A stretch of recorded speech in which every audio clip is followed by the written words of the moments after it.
सबैजना पैसा हुनेहरू त जान्छ बस्छ खान्छ म चाहिँ कहाँ जानु भनेर रोइरहेको छु कि छैन कता पर्यो पैसा हुनेहरू जान्छ, हजुर चाहिँ कहाँ जाने भन्नुभयो?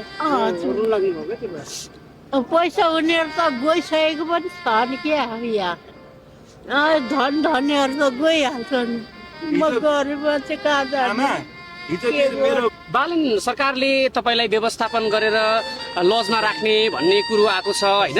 लजमा त सधैँभरि कहाँ हुन्छ त नि तपाईँलाई चाहिएको बास त हो नि होइन? घाँस त तपाईँले आफै इलम गरेर काम गरेर मैले काम गरेर खाएको छुइनँ अहिले त सबैले दिएर खाइराखेको छु बिचरा आमा हाम्रो नेपालमा चाहिँ रियल सुकुम्बासीहरूलाई चाहिँ सुरक्षित व्यवस्थित ठाउँमा होइन राख्नु होला।